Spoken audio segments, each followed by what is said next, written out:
All right, guys. So we are looking at a differential equation, and you've got dy dx is 3 minus y cosine x. So I'm going to give you about, I don't know, 7 or 8 minutes of silence to work through this, and you are trying to find the particular solution. Ready, go.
All right, let's see what we got. So we should split the variables. So we're going to be moving this one to the left. So that would be 1 over 3 minus y dy is equal to cosine x dx. And we want to integrate both sides. Does anybody have any questions on that? Okay, so we're going to look at both sides and say, what's the story? That one, we can do it. This one, u substitution. So we're going to go u du dy. And let's see what that gives us. It'll be 3 minus y. So that's going to be negative dy. So dy is negative du. Okay. All right, plugging that in. This would be the integral of 1 over u negative du. So we'll just toss that negative symbol out front. Is equal to the integral of cosine x dx. And now we are ready to integrate. Does anybody have any questions up to that point? Okay, so if we hit integrate now, this would be negative natural log of u,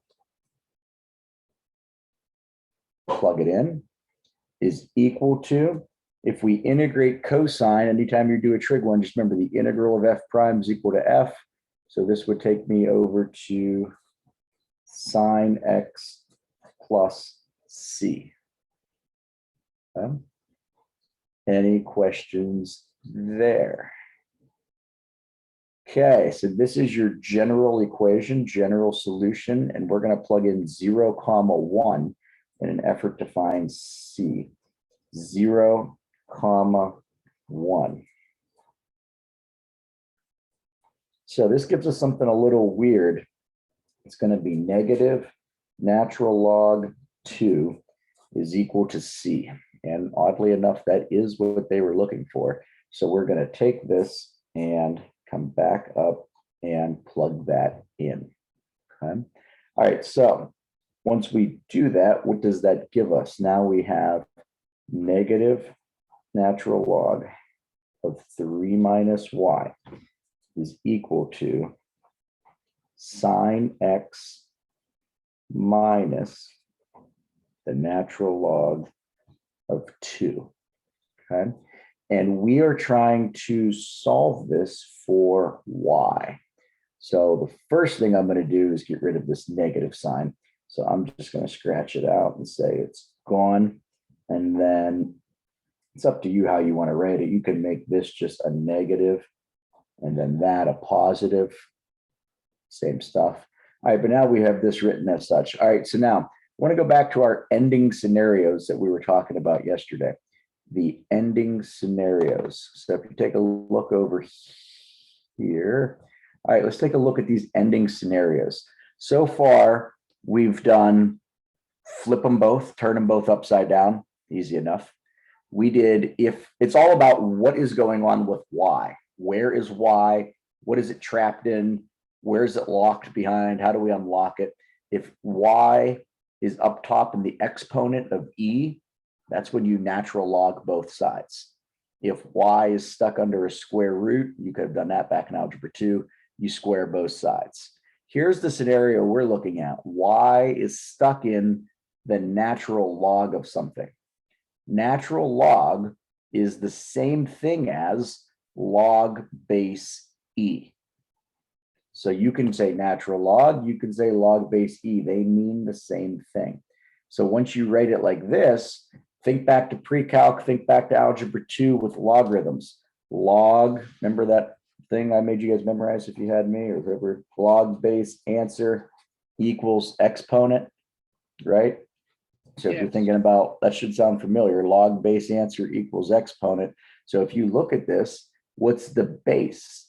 E, it gets raised to whatever's on the other side. Now I'm using this pictures example, and it's equal to log base answer equals, it's equal to what you had there, log base answer exponent.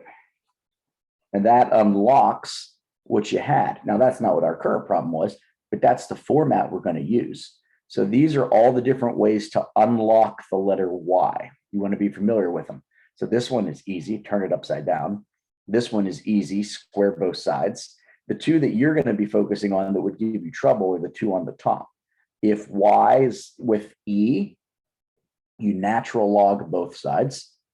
If Y is inside of natural log, we have to turn it to log base E, and then you use the logarithm rules from there, log base answer exponent. Okay. All right. So let's stop that for a second now, and let's apply what we just talked about to this. So I'm going to change this to log E 3 minus Y is equal to this stuff. Okay, so now what do? This is going to be log base answer exponent. So now we've got E raised to the negative sine X plus natural log of 2 is equal to 3 minus Y. Okay. All right, so now if we want to solve that, think about what we got. We got a minus Y here. We got this thing here. So I'm going to suggest that we toss the Y on the left and the messy stuff on the right. So if we were to do that, it would give us Y is equal to 3. So how do I bring this thing over? This E is positive, so I got to subtract it over. Minus E to the negative sine X plus natural log 2. And we have solved it. Do we have any questions there? Take a second to process. Tell me what you think. Any questions? Mr. Baker? Yes. Yeah, I take a picture of it. Sure. If it's possible to get the entire thing. Yeah. Let's see here. Did I get it all? That should be pretty close, right? Okay, thank you. Okay. Did you get it? Yeah. Okay. All right, give me 1 second here, guys. I want to.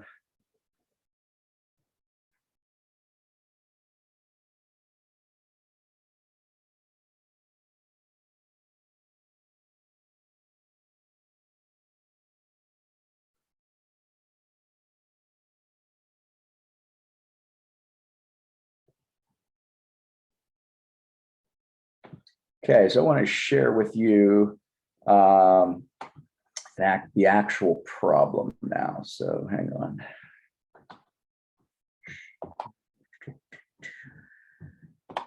All right, so this question came from 2014. This was the actual AP exams free response. So let's take a look and read. So consider the differential equation. They don't hide any punches. They tell you what it is. dy dx is equal to 3 minus y cosine x. Okay. Let y equals f of x be a particular solution.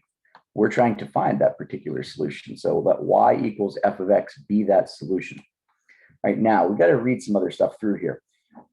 They say the initial condition f of 0 equals 1. That is the same exact thing as me saying the extra point is 0, 1.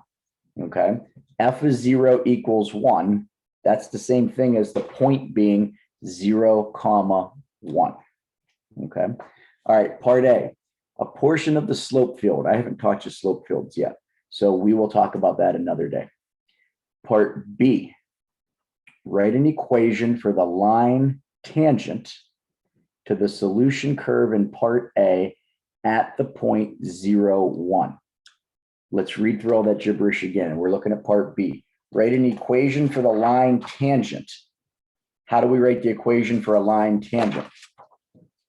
You gotta derive and then also find a point. What do they already give us? We already have what? We already have a point. And we already also have the what? The line. The derivative, right? Oh yeah, that. Okay, so tackle part B real quick for me. tackle part B. Write the equation of a line tangent to the curve in part A at the point 0, 1. Okay, so take a second. Let's have you try part B.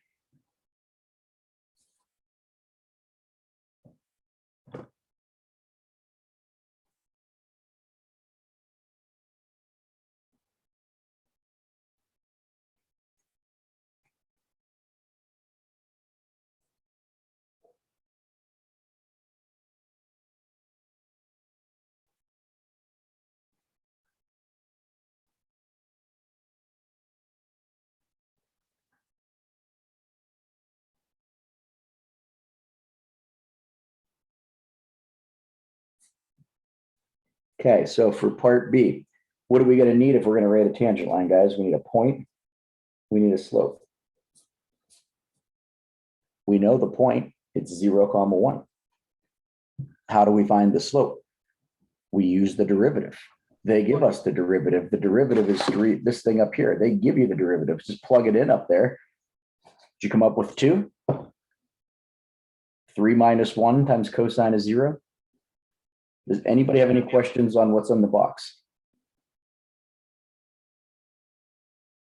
Okay, so let's write our equation out.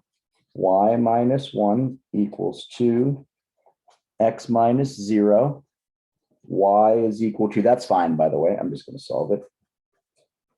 All right, now there's one other thing in there. And it says use the equation, that's the tangent equation, to approximate f of 0.2.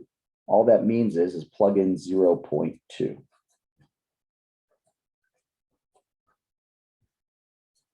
And when you do that, check out what you get. It should be 1.4. Does anybody have any questions on part B?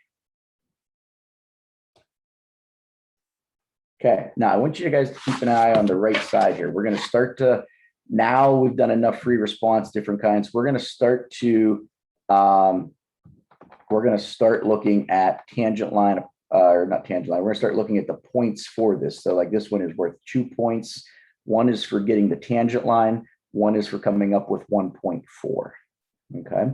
Now I want you guys to read the scoring guide here and check out, it's 6 points for this differential equation. So you get points for everything. Now, this is their answer key, but remember, anything equivalent, they're going to give you credit for. So check out their answer key. Just go slowly through here and let's just read for a second. It's talking about split the variables. Now, I write mine differently. I prefer to show this as 1 over 3 minus y and dy dx dangling outside. I just think it's cleaner that way and easier to see. Doesn't mean this is wrong. Doesn't mean the way I write it's wrong. Just a matter of what you like better. So they've split the variables. Now we're going to integrate both sides. Now they don't show you the u substitution. So if you keep track of what you did, they're just going through and showing you results. But to go from here to here, that's a u substitution. On the other side, it was easy. Next, so look down here, 1 point for separation of variables, 2 points, 1 for integrating both sides, 1 point for finding C. C is called the constant of integration. So once you find C is equal to negative natural log 2, same thing, we got another one. Next one, uses initial condition. That means you just plugged it back in. They give you points for everything. And last and finally, solves for y. Now you will notice they wrote their answer a little differently. So it's just an equivalent version. I try to make the rules you have to memorize as few as possible. There's another log rule that we don't learn. I don't really teach you guys, but it's a rule. If you have e to the natural log of stuff, also stuff. It's just this one, you don't really need it. It doesn't do much for you. So all that does down here, you can say that this is e to the negative sine x times e to the natural log. So like if you just cover this up for a second, e to the natural log of 2 is 2. So instead of keeping it in the exponent, they're writing it out front. they mean the same thing. You'd get credit for this with no problem. And it's just one less rule that you got to memorize. So that's why I don't really get into that particular rule. But that said, this starts to put some real life value to a free response question. This is 9 points. And of these 9 points, yeah, I need to teach you about a slope field. They're not terribly hard. It was only worth 1 point anyways. So you're going to see that I gravitate towards the big things for you guys to pass the AP exam. These 8 points, you should be getting all of them. So out of that 9-point question, if you're getting 8 out of 9, you're going to fly through the AP exam. So does anybody have any questions on B or on C? Wait, anti-derivatives means the integration? Oh, yeah, antiderivative is a synonym, means the same thing as integrate. Okay. When they're saying if no separation of variables, do they mean like if you do every single step, but you just don't show your work for separation of variables, you don't get any points? Or Well, no, it's basically just saying, it's like a note for the scores saying if they don't split their variables up, just stop grading it, because that means the whole thing is wrong, because there's no way to get this right. okay. There's no way to get it right if you don't split your variables up to begin with. Okay. And then like down here, they're making another note. These are for like the AP board scores. Max 3 out of 6 if you never did plus C. So Okay. that would be like we split our variables and we integrated both sides, and then we never did that. So that would be these 3 right here.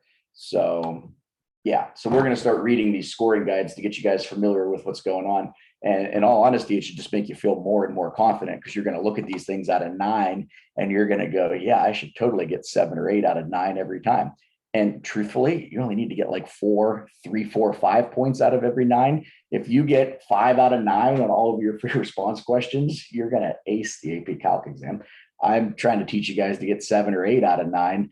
And I'm being realistic in the fact that I'm saying, yeah, we're probably not going to get 9 out of 9, especially with online learning. That's asking a bit much. But if you're getting 7 or 8, you're going to get a 5 for sure. So hopefully that makes sense to you guys. You can look at that and you can say, okay, cool. So do we have any questions there? Or in general, do we have any questions on differential equations? Okay, let me find another one then for you, and we will try that.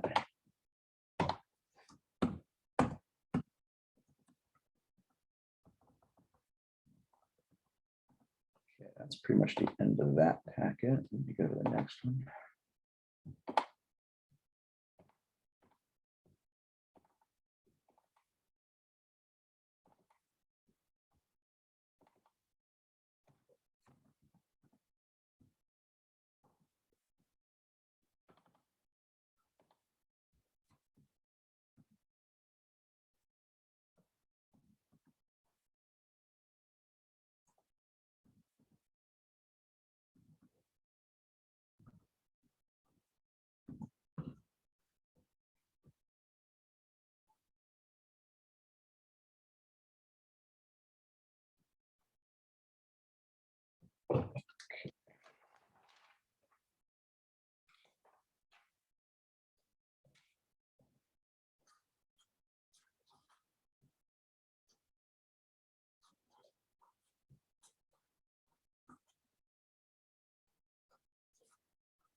Okay, so this should look super familiar.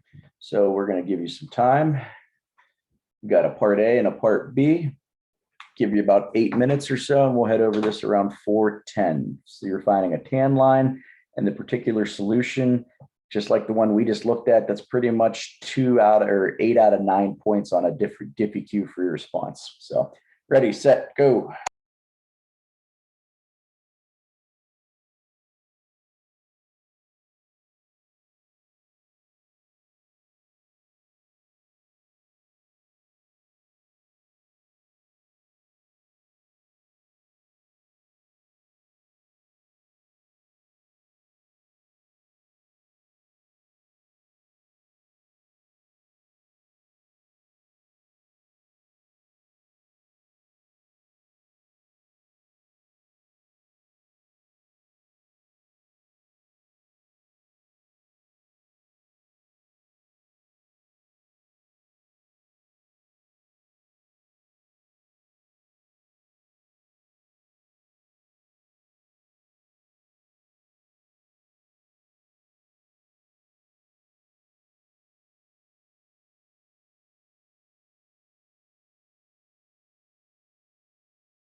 Okay, guys, let's see how we're doing. So we are going to find a tangent line through 0, 1. So if we're going to find a tangent line through 0, 1, any tangent line needs a point and a slope. Okay, so we are going to say it is 0, 1. And I plug that into my derivative. And if I put in 1 for z or 1 for y, that's 2 minus 1. I'm getting 0. Do you guys get 0? Yes. Okay, so that would make my tangent line y minus 1 is equal to 0, x minus 0. I'm getting y equals 1 for a tangent line. Does that all check out? Okay, next, we would split these up. So this would be 1 over 2 minus y dy is equal to sine x dx, and we're going to integrate it. Okay, so from there, what do we do with that? This would be a u substitution. So u du dy. So that's going to be 2 minus y dy. That's going to give you negative, I'm sorry, just 2 minus y. So negative dy, so negative du. That would give us negative 1 over u du is equal to sine x dx. Do we have any questions up to that point? Okay, we start to integrate. That would be negative natural log of u, which is 2 minus y, is equal to, what do we get now when we integrate this? Let's be careful. The integral of sine is what, Leela? Negative cosine. Very good. So negative cosine x plus c, that is our general, and we're going to plug in 0, 1. So if we plug in 0, 1, that's negative natural log of 1 is equal to negative cosine 0 plus c. That makes this 0 because natural log of 1. That makes that negative 1 because cosine of 0 is 1 with a negative sign in front. Solving that out gives me c is equal to 1. Okay, so then we go up and we toss it in. Do as much as you can, even if you get screwed up somewhere, plugging in c, you even seen that in the answer guide, that's a point. So keep going and going and going. So now we've got negative natural log of 2 minus y is equal to negative cosine x plus 1. Let's divide both sides by negative 1. So that's negative natural log of 2 minus y is equal to cosine x minus 1. Which ending scenario do I have? This is the one where you have natural log. So we turn it into log base e. Log base e of 2 minus y is equal to cosine x minus 1. That gives me e raised to the cosine x minus 1 is equal to 2 minus y. If you're following along with all this, guys, we're almost there. This is the home stretch of calculus. So we got to solve for y. This is y is equal to 2 minus e to the cosine x minus 1. And that's as far as I'm going to take it. That's our answer. Questions, comments, thoughts? Mr. Baker, Yes. so for part A, so would they accept y equals 1 or like the extended version? Should be good either way. Yeah, either one should get you credit. Okay, thank you. Anything else, guys, or is that making sense? Okay, cool. On Canvas, we have got 5 FRQs posted. If you can, give yourself 75 minutes and do them all. If time doesn't allow you to, I mean, it's only Thursday, you have till Monday. Hopefully you can find 75 minutes between now and Monday. Try to do it all in one sitting.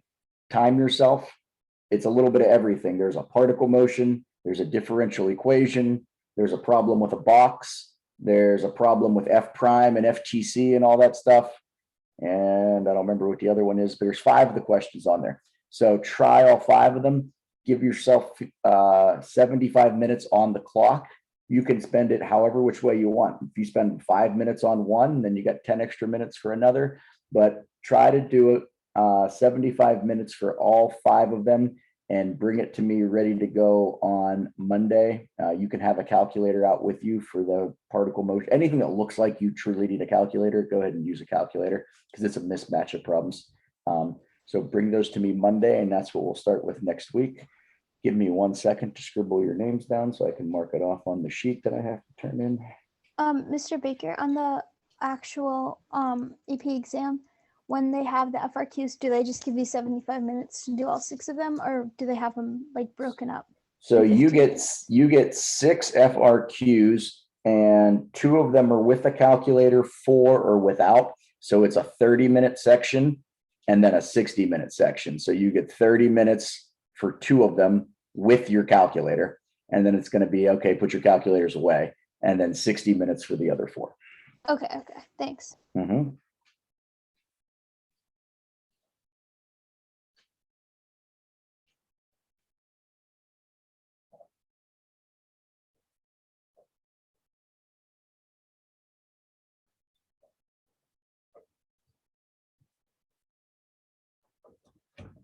Is that everybody? All right, we're good, guys. Enjoy your weekend. I don't think there's even school tomorrow, right? So enjoy your day off. If you need anything, feel free to send me a message on Remind. If you have questions, a lot of you guys are really good about it. I'm more than happy to answer your questions over the weekend when you're trying these. Feel free to message me. But other than that, we will look at all of these free responses on Monday. So enjoy the weekend. See you then. Thank you, Thank you, Mr. Mr. Baker. All right. Have See a ya. great weekend. You too. See ya.